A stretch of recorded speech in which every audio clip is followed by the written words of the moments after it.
एक और हदीस में आप सल्लल्लाहु अलैहि वसल्लम ने फरमाया, मन सल्ला अलैहि सलातन सल्लल्लाहु बिहा अशरा, जिसने मुझ पर एक दफा दुरूद भेजा। दुरूद कहते हैं नबी सल्लल्लाहु अलैहि वसल्लम के लिए अल्लाह ताला से खुसूसी रहमत की दुआ करना। एक होता है आम दुआ, किसी के लिए भी रहमत। सलात कहते हैं खुसूसी रहमत, जो अल्लाह अपने खास बंदों पे करता है। इसलिए सलात का जो लफ्ज है ना, ये दुरूद और सलात, ये पैगंबर के अलावा किसी के लिए जायज नहीं है, क्योंकि ये सलात खास किसके खासा है, ये पैगंबरों का। इसलिए हम अल्लाहुम्मा सल्ली अला मुहम्मद तो कह सकते हैं, लेकिन यूं नहीं कह सकते अल्लाहुम्मा सल्ली अला फुलान। तो वो सल्ली जो है ना, सलात, ये खास किस्म की रहमतें होती हैं जो अल्लाह पैगंबरों पर भेजते हैं। कभी कुरान में आता है उलाइका अलैहिम सलावातुम मिर रब्बिहिम रहमा, कि जो लोग सब्र करते हैं उन पर अल्लाह की खुसूसी रहमतें भी हैं और रहमत भी है। तो पता चला सलात और रहमत में फर्क है। सलात आला किस्म की रहमतों को कहते हैं। तो आप सल्लल्लाहु अलैहि वसल्लम ने फरमाया, जिसने मेरे लिए एक मर्तबा रहमत की दुआ की, दुरूद शरीफ पढ़ा मेरे लिए, तो अल्लाह उस पर 10 रहमतें भेजते हैं। और जुमुआ के दिन ज्यादा फजीलत है दुरूद शरीफ पढ़ने की। अलबत्ता ये जो जुमुआ के दिन में हदीस मशहूर है कि 80 साल के गुनाह माफ होते हैं जुम्मा के दिन दुरूद पढ़ने से, ये हदीस सनद के लिहाज से कमजोर है। लेकिन ये जो मैंने हदीस पढ़ी कि जुम्मे का दिन सबसे बेहतर दिन है, फअक्सिरू अलैया मिनस सलाती फीही, लिहाजा इस दिन मुझ पे कसरत से दुरूद पढ़ा करो, ये बिल्कुल सही हदीस। तो जुमुआ के दिन दुरूद शरीफ की इजाफी फजीलत है। आज चूंकि जुमुआ का दिन है, इसलिए मैंने कहा कि इस बारे में थोड़ी सी बात करूं। एक और हदीस में आता है, रसूलुल्लाह सल्लल्लाहु अलैहि वसल्लम ने फरमाया, ला तजअलू कब्री ईदा वसल्लू अलैया फइन्न सलातकुम तबलुगुनी हैथु कुंतुम। फरमाया मेरी कब्र को ईदगाह ना बनाओ। जैसे मेलों की जगह होती है ना, मेले ठेले, ईद पे जब सब लोग जमा होकर खुशियां मनाते हैं, तो जैसे मजारों पे होता है ना, कव्वालियां हो रही हैं और ये मेले ठेले हो रहे हैं, आजकल देखा है। तो पहले जमाने में भी जब कोई नेक आदमी दुनिया से जाता था तो लोग उसकी कब्र पे धरने मार के बैठ जाते थे, और वो मुजाविर और ये सब जो हमारे यहाँ होता है। तो आप सल्लल्लाहु अलैहि वसल्लम ने मना किया कि मेरी कब्र के साथ ये कुछ मत करो, अलबत्ता मुझ पे दुरूद पढ़ा करो। और फरमाया कि तुम जहां से भी दुरूद पढ़ोगे ये मुझ तक पहुंचेगा। और हदीस में रसूलुल्लाह सल्लल्लाहु अलैहि वसल्लम ने फरमाया, मा मिन अहदिन युसल्लिमु अलैया इल्ला रद्दल्लाहु अलैया रूही फअरुद्दु अलैहि, कि जब भी कोई मुझ पर सलाम भेजता है, अल्लाह मेरी रूह को मेरे जिस्म में लौटाते हैं और मैं उसके सलाम का जवाब देता हूँ। अब ये कैसे होता है, चूंकि ये बरज़ख की जिंदगी में है, लिहाजा इसकी कैफियत में और गहराई में जाने की इजाजत नहीं है। जैसे अल्लाह बेहतर समझते हैं ये होता है, इसकी हकीकत का हमें इल्म पूरी तरह नहीं है, बरज़ख की जिंदगी है। और हदीस में आता है, रसूलुल्लाह सल्लल्लाहु अलैहि वसल्लम ने फरमाया कि रग़िम अनफु रजुलिन ज़ुकिरतु इंदहु फलम युसल्ली अलैया, उस शख्स की नाक खाक आलूदा हो जाए जिसके सामने मेरा नाम लिया जाए, मेरा तज़किरा हो और वो मुझ पे दुरूद न पढ़े। एक और हदीस में आप सल्लल्लाहु अलैहि वसल्लम ने फरमाया, अल बखील मन ज़ुकिरतु इंदहु फलम युसल्ली अलैया, वो शख्स कंजूस है, बखील है, जिसके सामने मेरा नाम आए और मुझ पे दुरूद न पढ़े। यानी इतनी बड़ी शख्सियत और इतने बड़े मोहसिन आजम का तज़किरा आ रहा है और इसकी जबान से दुआ भी नहीं निकलती, तो इससे बड़ा कंजूस दुनिया में कौन हो सकता है। एक और हदीस में आप सल्लल्लाहु अलैहि वसल्लम ने एक शख्स को दुआ मांगते हुए देखा जिसने दुरूद शरीफ पढ़े बगैर दुआ शुरू कर दी। तो आप सल्लल्लाहु अलैहि वसल्लम ने फरमाया, इसने दुआ में जल्दी की है। फिर फरमाया, तुम में से जब किसी शख्स को दुआ मांगनी हो तो पहले अल्लाह की हम्दो सना पढ़े, फिर मुझ पर दुरूद भेजे। कुरान मजीद में भी अल्लाह ने हुक्म दिया, इन्नल्लाह व मलाइकतहु युसल्लूना अलन नबी, कि अल्लाह और उसके फरिश्ते, अल्लाह भी रहमत भेजते हैं और फरिश्ते भी रहमत की दुआ करते हैं। या अय्युहल्लज़ीना आमनू सल्लू अलैहि वसल्लिमू तस्लीमा, ईमान वालो तुम भी मोहम्मद सल्लल्लाहु अलैहि वसल्लम पर दुरूद भेजा करो और सलाम भेजा करो। दुरूद और सलाम में फर्क यह है कि दुरूद अल्लाह की रहमत और सलामत कहते हैं कि हर बुराई से, हर मुश्किल से, हर मुसीबत से बचाएं।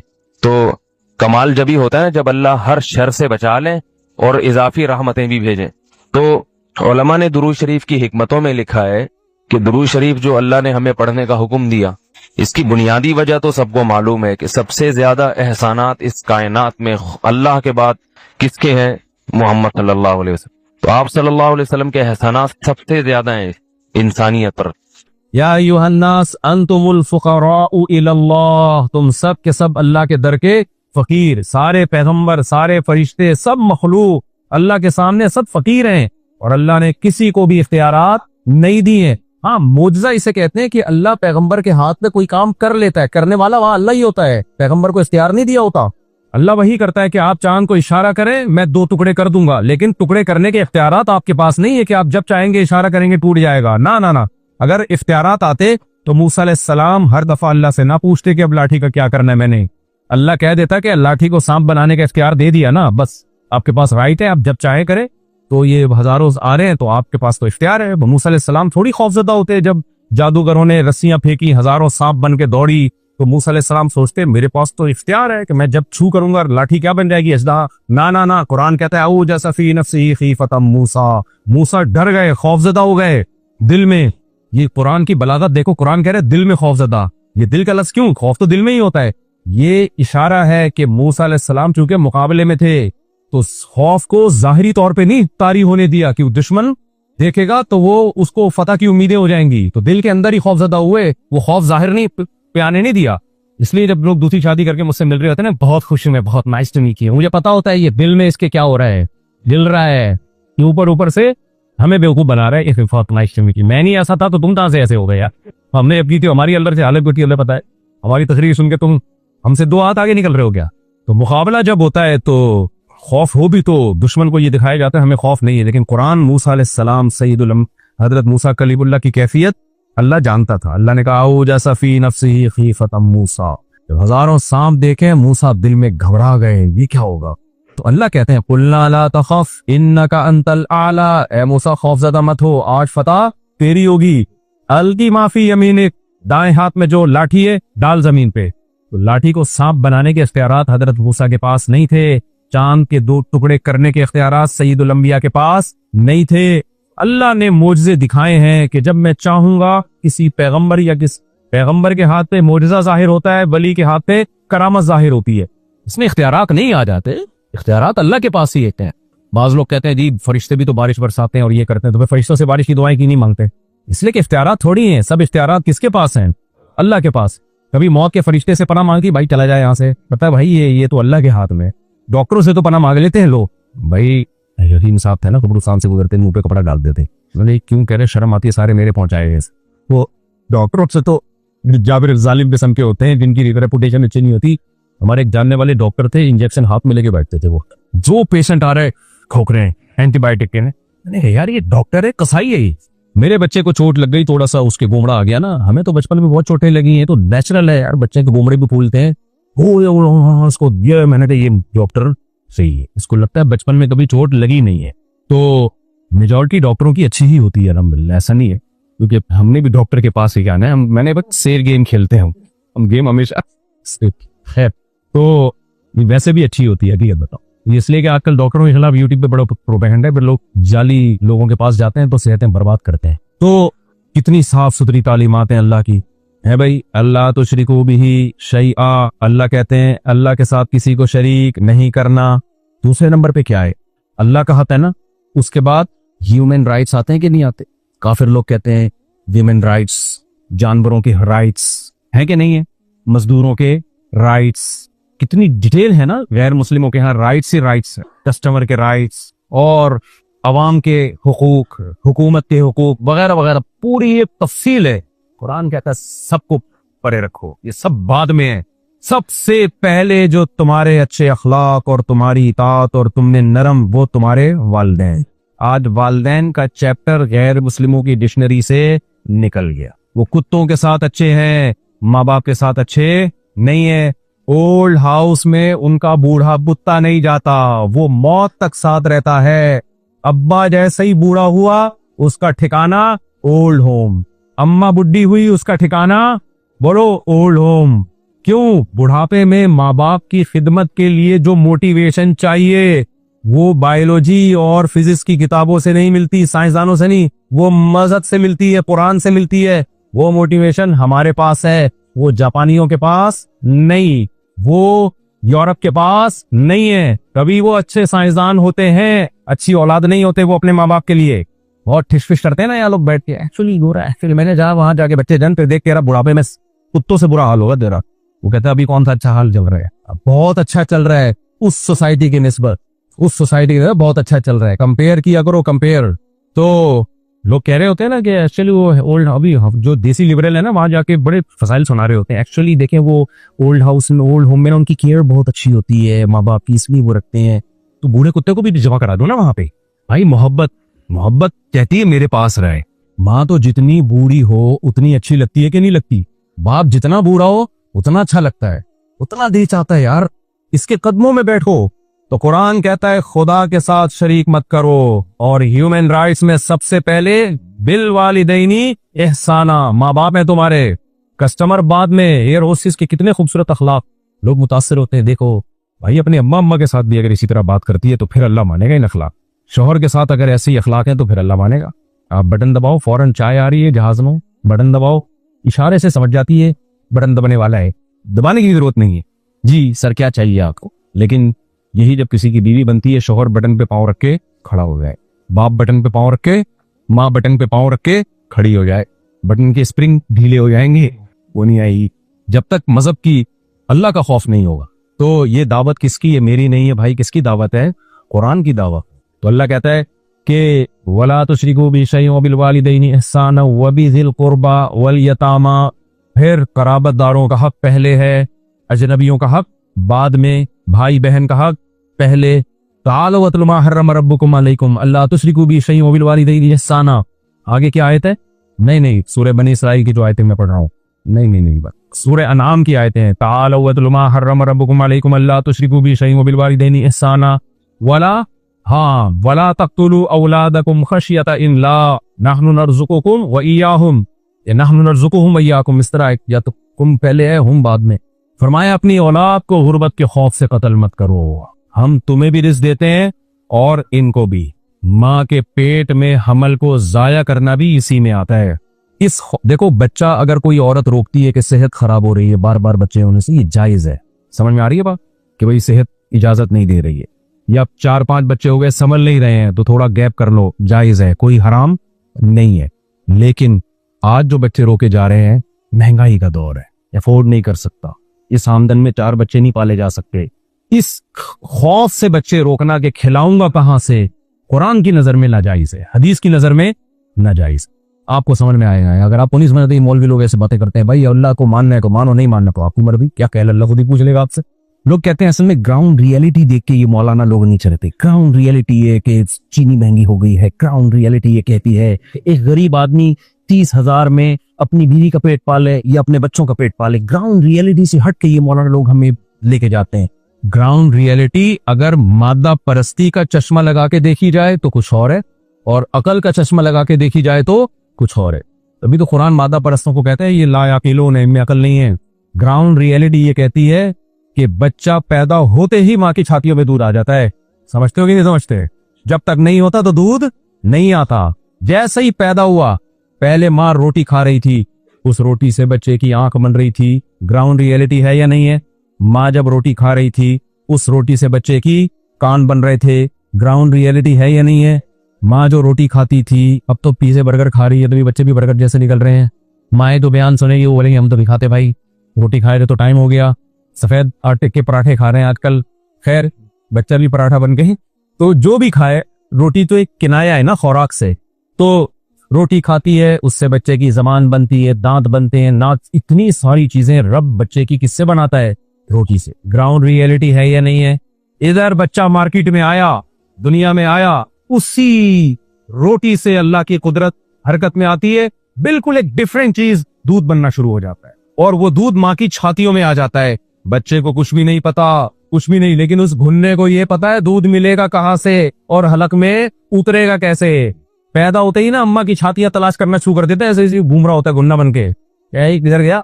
इतनी होशियारी, जिसको 1.5 होशियारी भी कम है इसके सामने। इससे पता चलता है भाई कैलकुलेटर कुछ और कहते हैं, लेकिन जो रब आर्श पे बैठा हुआ है ना, वो गाफिल नहीं है, उसका निजाम है, उसका सिस्टम है। काफिर तो सिर्फ कैलकुलेटर लेके बैठे रहता है। अभी इतनी आमदन है तो एक गोरा जो है ना सारी जिंदगी कैलकुलेटर लेके बैठा। अभी मेरी एक्चुअली इतनी अर्निंग है, तो मैं आजकल जो पढ़े लिखे लोग हैं ना वो यही कर रहे होते हैं। एक्चुअली मेरे जो दोस्त ज्यादा पढ़ लिए ना, वो अब तक कमारे घूम रहे हैं, 50 साल के हो गए। वो कहते हैं एक्चुअली देखें, जब आदमी अपने पाँव पे खड़ा होगा तो उसके बाद फिर एक्चुअली जब इतनी अर्निंग होगी तो फिर एक वाइफ, फिर एक बच्चा, फिर बच्चे भी बड़ी स्टाइल के साथ, तमीज के साथ ना। अभी इतना गैप, क्योंकि डॉलर 3 साल के बाद यहाँ पहुंच जाएगा, तो 3 साल के बाद दूसरा बच्चा, डॉलर के हिसाब से बच्चे एडजस्ट किए गए उन्होंने। मुल्क की हालात ठीक हो जाएंगे, बहरी अकाउंट दोबारा ऊपर आना शुरू हो जाएगा। इस हिसाब से कैलकुलेशन लेके बैठे हुए हैं, बुढ़े हो गए। मैं कहता हूँ अब कुत्ता खरीद लो मेरे भाई। इस बुढ़ापे में बच्चों को चाहिए था तुम्हें पालते, ना कि तुम अब इस उम्र में बच्चे पालो। बिलावल यतीम करने के लिए अब क्या बच्चे पैदा कर रहे हो। तो इसलिए कुरान को पता था ये मादा परस्त लोग इनको गुमराह कर देंगे, इसलिए कुरान ने कहा औलाद रिस्क की तंगी में औलाद। अरब कत्ल करते थे क्योंकि हमल रोक नहीं सकते थे, वो जानते नहीं थे हमल कैसे रोका जाता है या जाया कैसे किया जाता है। तो अब उसका ऑल्टरनेट तलाश कर लिया, अब डिजिटल तरीके आ गए हैं, माँ के पेट में बच्चे को मार दिया जाता है, रोक लिया जाता है हमल। तो औरत की सेहत की वजह से हमल रोक रहे हैं, जायज है। संभल नहीं रहे, थोड़ा वफा हो जाए, जायज है। कि इस नियत से खिलाऊंगा कहां से, और मेजोरिटी इसी बेस पे कर रही है, जायज नहीं है। और मैंने लिखा है कि इस आयत में नहनु नरज़ुकुकुम व इय्याहुम में अल्लाह ने नुकुकुम पहले बयान किया है कि औलाद को मत मारो, हम तुम्हें भी रोजी देंगे, इनको भी। बाप की रोजी में बरकत पहले आएगी बरकत। तो इस्लाम कहता है कसरत औलाद रिस्क में बरकत का जरिया है, रिस्क की तंगी का जरिया नहीं है।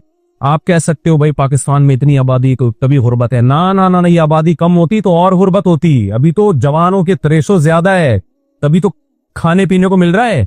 वरना आपकी गवर्नमेंट के पास ओल्ड हाउस भी नहीं है जो बूढ़ों को पाले। वो माँ बाप डिवाइड हो जाते हैं जवान बच्चों पे, सब मिलके खिला रहे होते हैं। एक आध बच्चा होता है किस पे डिवाइड होता ही है, बच्चा कहता अब्बा मैं खाऊं या तो खिलाऊं मैं।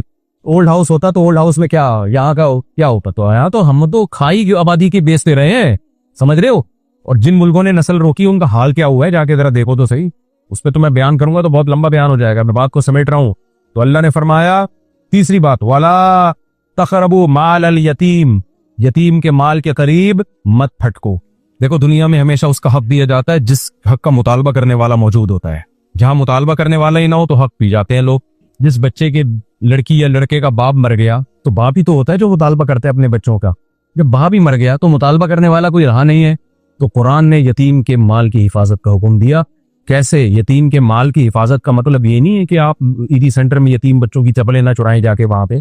यतीम के माल का मतलब यह है कि आपके भाई की डेथ हो गई तो उसके छोटे बच्चे हैं, चाचा या ताया उसकी विरासत पे नजरें लगा के मत बैठे। चचा खा जाता है, बाज़ दफा बड़ा भाई खा जाता है। अब्बा की डेथ हो गई, छोटे छोटे बहन भाई हैं, बड़ा भाई कारोबार के नाम पे सारा पैसा लगा के सिर्फ क्या कर रहा होता है, छोटी बहनों को ईद बकरीद पे कपड़े बेच दिए। और जब वो पैसे मांगती है, देखो मैं हूं ना तुम्हारा भाई, कोई जरूरत हो तो मुझे बताना। अबे कम्बा, तू 1 करोड़ की दुकान है, देना उसको, क्यों नहीं दे रहा भाई? लारे रुपए क्यों दे रहा है उसको?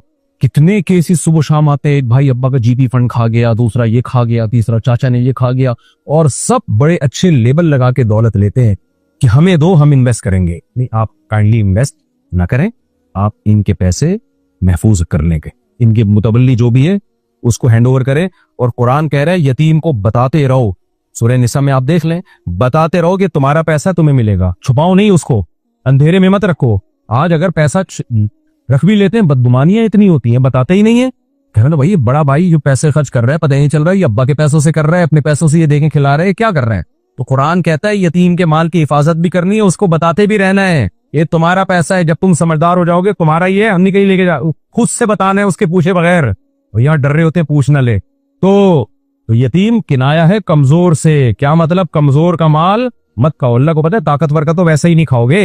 एक आदमी गया ना, चाकू निकाला, तेरी जेब में जो कुछ है निकाल दे। उसने पिस्टल निकाली, उसने कहा ये था जेब में, अब तेरी जेब में जो कुछ है निकाल। मैं तो नहीं निकाल रहा, तूने खुद ही कहा कि जेब में जो कुछ है।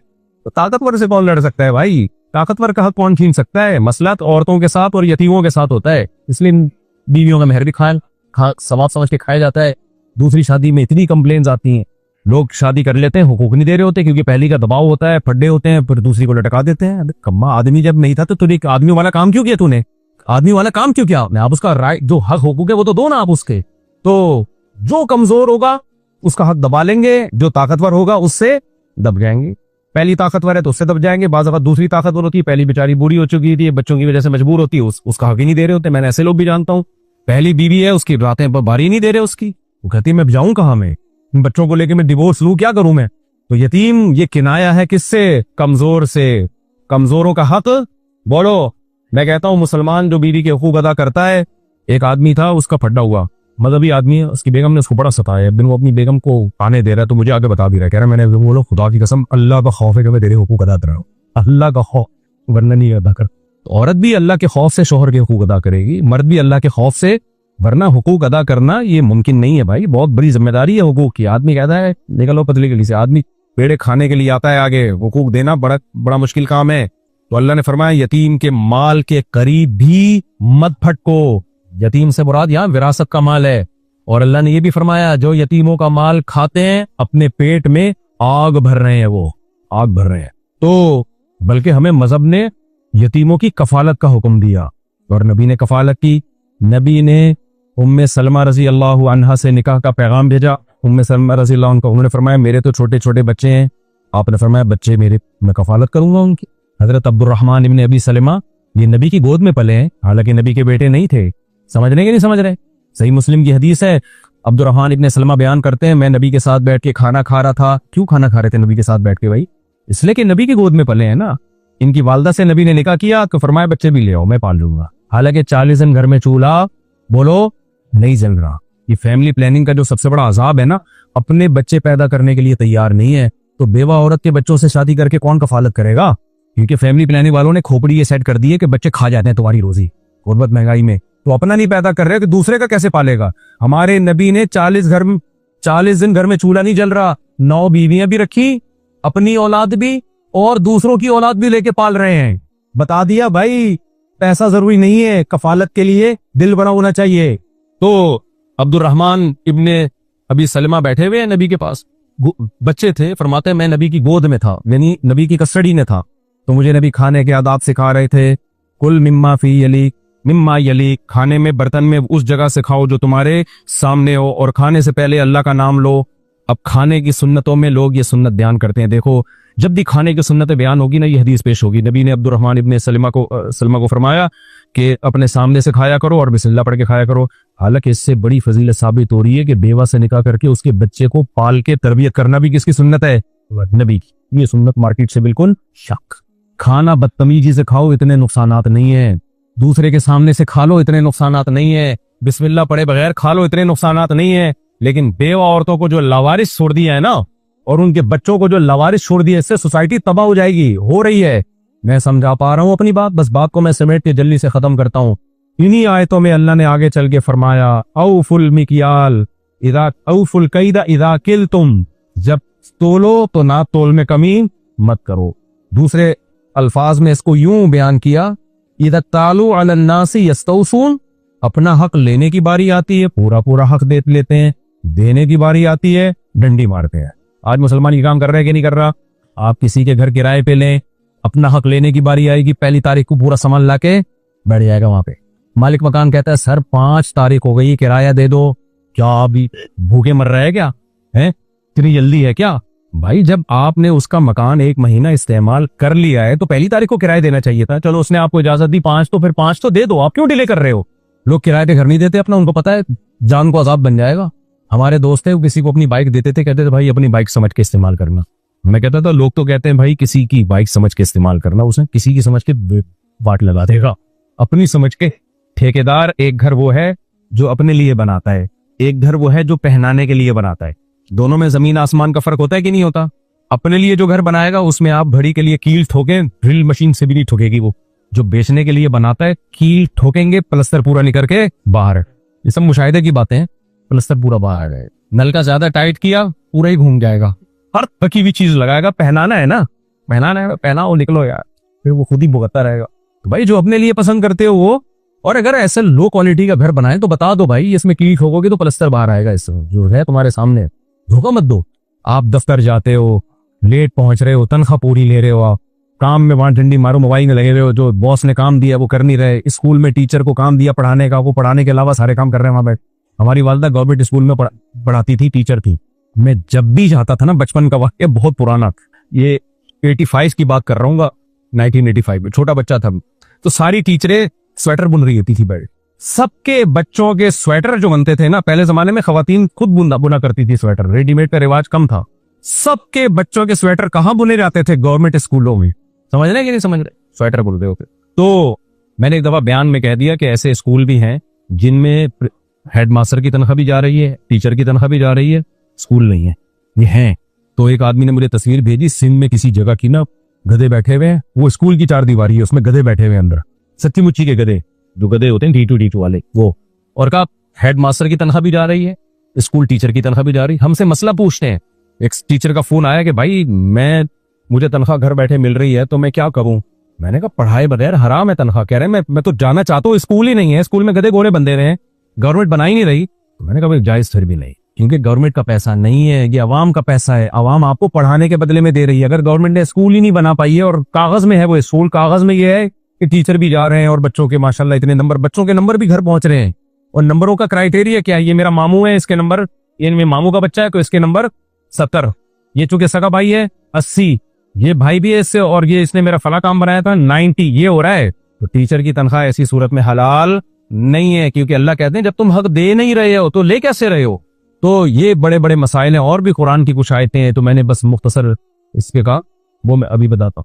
तो मेरे भाई अल्लाह ताला ने जो भी नेमत किसी को दी हो तो अल्लाह कहते हैं नाशुक्री मत करो। तो नाशुक्री के ये सारे काम हैं जो इसकी अलामत है कि आप खुदा के नाशुक्र हैं।